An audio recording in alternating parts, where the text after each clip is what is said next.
I am Ibrahim Traore, and today I'm pulling off your masks. এটা হচ্ছে এই সপ্তাহের সেই খবর যা হয়তো আপনি এখনো শোনেননি। আফ্রিকায় পশ্চিমা বিশ্বের বিরুদ্ধে এক নিঃশব্দ বিপ্লব শুরু হয়েছে, আর এর পেছনে রয়েছেন মাত্র ৩৭ বছর বয়সী একজন ব্যক্তি, ইব্রাহিম ট্রাওরে, বুর্কিনা ফাসো থেকে। বর্তমানে তিনি বিশ্বের দ্বিতীয় সর্বকনিষ্ঠ রাষ্ট্রপ্রধান। তার সমর্থকদের মতে তিনি প্রতীক এক নতুন স্বাধীন আফ্রিকার। কারণ বাস্তবতা হল আফ্রিকা বিশ্বের সবচেয়ে সমৃদ্ধ মহাদেশ প্রাকৃতিক সম্পদের দিক থেকে। সোনা, হীরা, তেল, কোবাল্ট, লিথিয়াম এবং সেই রেয়ার আর্থ খনিজ যেগুলো ছাড়া আমাদের স্মার্টফোন, ক্যামেরা ও ইলেকট্রিক গাড়ি সবই রয়েছে আফ্রিকায়। অথচ আফ্রিকার বেশিরভাগ দেশই বিশ্বের দরিদ্রতমদের মধ্যে পড়ে। এর কারণ কি? কারণ অনেক, তবে একটি প্রধান কারণ বলে বিশ্লেষকরা মনে করেন বহু দশক ধরে বহুজাতিক কোম্পানি ও বিদেশি শক্তিগুলো আফ্রিকার সম্পদ লুটে নিচ্ছে, কিন্তু দীর্ঘমেয়াদী সমৃদ্ধি রেখে যাচ্ছে না। অনেক ক্ষেত্রে খনির চুক্তি অনুযায়ী ৯০% মুনাফা বিদেশে চলে যায়। তারা বিলিয়ন ডলারের অবকাঠামো প্রকল্প পায় সড়ক, বিমানবন্দর, রেল লাইন নির্মাণে, কিন্তু স্থানীয়দের নিয়োগ না দিয়ে নিজের দেশের শ্রমিক আনায় এবং লাভ ফেরত পাঠায়। ফ্রান্সের মতো সাবেক ঔপনিবেশিক শক্তিগুলো এখনও আফ্রিকার ওপর প্রভাব বজায় রেখেছে। উদাহরণস্বরূপ, ফ্রান্স এখনও ১৪টি আফ্রিকান দেশের মুদ্রা নিয়ন্ত্রণ করে সিএফএ ফ্রাঙ্কের মাধ্যমে এবং দীর্ঘদিন ধরে উপনিবেশিক ঋণের নামে অর্থ নিয়েছে। একে বলা হয় নিও কলোনিয়ালিজম, যেখানে সরাসরি শাসন না থাকলেও আধিপত্য বজায় থাকে প্রোপাগান্ডা, রাজনৈতিক হস্তক্ষেপ, এমনকি কুপ্রচেষ্টা বা গুপ্ত হত্যার মাধ্যমে। ২০২২ সালে ক্ষমতায় আসার পর ইব্রাহিম ট্রাওরে এসব বিষয়ের বিরুদ্ধে সরব হন। তিনি ফরাসি সেনাদের দেশে থাকা বন্ধ করে দেন এবং তাদের সঙ্গে সামরিক চুক্তিও বাতিল করেন।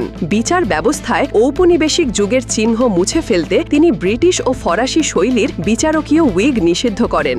যদিও বুর্কিনা ফাসোতে এটি প্রচলিত ছিল না, বরং এটি বেশি দেখা যায় কেনিয়া, নাইজেরিয়ার মতো দেশে। তবে তার পরিবর্তন কেবল প্রতীকী ছিল না। তিনি বিদেশি কোম্পানিগুলোর সঙ্গে অবকাঠামো নির্মাণ চুক্তি বাতিল করেন এবং তার পরিবর্তে স্থানীয় জনবলকে প্রশিক্ষণ দিয়ে কাজে লাগানোর উদ্যোগ নেন। প্রায় ১,০০০টি রোড বিল্ডিং যন্ত্র কেনা হয়। কৃষি, খাদ্য প্রক্রিয়াকরণ এবং বিদ্যুৎ খাতে স্বনির্ভরতা অর্জনের জন্য তিনি নীতিমালা গ্রহণ করেন, যেন দেশটি বিদেশি জ্বালানি সরবরাহের ওপর নির্ভরশীল না থাকে। আর সবচেয়ে গুরুত্বপূর্ণ সিদ্ধান্তের একটি ছিল দেশের প্রধান সোনার খনিগুলো বিদেশিদের কাছ থেকে কিনে ফেরত আনা। ২টি খনি কিনতে তার সরকার $৮ কোটি ব্যয় করে। তিনি বলেন এটি কোনো দখল নয়, বরং জাতীয় সম্পদকে পুনরুদ্ধার করার পদক্ষেপ। তবে ঘটনাটি এখানেই থেমে থাকেনি। বুর্কিনার এই বিপ্লব এখন আকার নিয়েছে একটি আঞ্চলিক আন্দোলনের। দেশটি এখন মালি ও নাইজারের সঙ্গে মিলে গঠন করেছে অ্যালায়েন্স অফ সাহেল স্টেটস, যারা বলছে তারা আর পশ্চিমা হস্তক্ষেপ মেনে নেবে না। নাইজার যুক্তরাষ্ট্রের সঙ্গে সামরিক চুক্তি বাতিল করেছে। আইভরি কোস্ট ও সেনেগালও বিদেশি সামরিক ঘাঁটি সরানোর দাবি তুলছে। নাইজেরিয়ার এক সাবেক সেনেটর বলেন ট্রাওরের পদক্ষেপ হচ্ছে একটি মহাদেশের আত্মা, যেটি স্বাধীনতা, সম্মান এবং সমৃদ্ধির জন্য ছটফট করছে। বিশ্লেষকদের মতে এটাই প্রমাণ করে কেন এই আন্দোলন এখন শুধু একটি দেশের নয়, বরং আফ্রিকার একটি সম্মিলিত আহ্বানে পরিণত হচ্ছে। তবে ইতিহাস আবার আমাদের সতর্ক করে দেয়। ১৯৮০-র দশকে টমাস সাঙ্কারা নামক আরেক নেতা বুর্কিনা ফাসোতে একদম একই রকম দর্শন নিয়ে আসেন। তিনি বিদেশি সাহায্য প্রত্যাখ্যান করেন, অবকাঠামো জাতীয়করণ করেন এবং সত্যিকারের আফ্রিকান স্বাধীনতার দাবি তোলেন। কিন্তু মাত্র ৪ বছর পরেই তিনি খুন হন। তার নীতিমালা বাতিল হয়ে যায় এবং ফরাসি কোম্পানিগুলো আবার ফিরে আসে। তাহলে কি ট্রাওরেও সেই বিপজ্জনক পথেই হাঁটছেন? এটা এখনো অজানা। তার সমর্থকরা দাবি করেন গত ২ বছরে তার উপর ১৯ বার হত্যা চেষ্টা হয়েছে, যদিও সবগুলো দাবির সত্যতা নিশ্চিত করা যায়নি। একটি প্রচলিত তবে যাচাই না করা তথ্য অনুযায়ী তার সুরক্ষার দায়িত্বে থাকা প্রধানকে $৫ মিলিয়ন ঘুষ দিয়ে তাকে হত্যা করতে বলা হয়েছিল। তিনি নাকি তা প্রত্যাখ্যান করেন। এসব ঘটনার মাঝে সত্য মিথ্যা বোঝা বেশ কঠিন হয়ে দাঁড়ায়। উদাহরণস্বরূপ, এই মাসেই মার্কিন যুক্তরাষ্ট্রের আফ্রিকা অঞ্চলের সামরিক প্রধান জেনারেল মাইকেল ল্যাংলি অভিযোগ করেন ট্রাওরে নাকি নাকি দেশের সোনা মজুদের অর্থ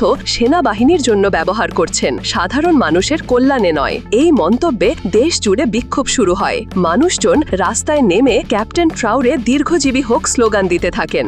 একজন সঙ্গীত শিল্পী ওবি জন বিক্ষোভে অংশ নিয়ে বলেন, কলিন পাওয়েল মিথ্যে বলেছিলেন, তাই ইরাক ধ্বংস হয়েছে। ওবামা মিথ্যে বলেছিলেন, গাদ্দাফিকে হত্যা করা হয়েছিল। কিন্তু এবার তাদের মিথ্যে আমাদের কিছু করতে পারবে না। তবে ট্রাউরেকে নিয়ে বিতর্ক এখানেই শেষ নয়। অনেকে তাকে স্বৈরা শাসক বলে অভিহিত করেন, কারণ তিনি অভ্যুত্থানের মাধ্যমে ক্ষমতায় এসেছেন, কখনোই জনগণের ভোটে নির্বাচিত হননি। নির্বাচন স্থগিত করেছেন, ভিন্ন মত দমন করছেন এবং গণমাধ্যমে কঠোর নিয়ন্ত্রণ আরোপ করেছেন। তিনি বলেন, গণতন্ত্র দিয়ে কোনো দেশ কখনো উন্নত হয়নি। পাশাপাশি পশ্চিমা সংবাদ মাধ্যম নিষিদ্ধ করে দিয়েছেন। কেউ বলছে সত্য লুকাতে, আবার কেউ বলছে উপনিবেশিক প্রচার ঠেকাতে। এই পরিস্থিতিকে আরও জটিল করে তুলেছে সামাজিক মাধ্যমে ছড়িয়ে পড়া মিথ্যা প্রচার। তার কিছু সমর্থক দাবি করছেন তিনি নাকি দেশের সব ঋণ শোধ করেছেন, স্বাস্থ্যসেবা এবং শিক্ষাকে একদম বিনামূল্যে করে দিয়েছেন। এমনকি এআই দিয়ে বানানো ভিডিও ছড়িয়ে পড়েছে, যেখানে আর কেলি, রিয়ানা, জাস্টিন বিবার, কানে ওয়েস্ট, বিয়ন্সে, এমনকি এমিনেম ট্রাউরেকে নিয়ে গান গাইছেন, যা পুরোপুরি জাল।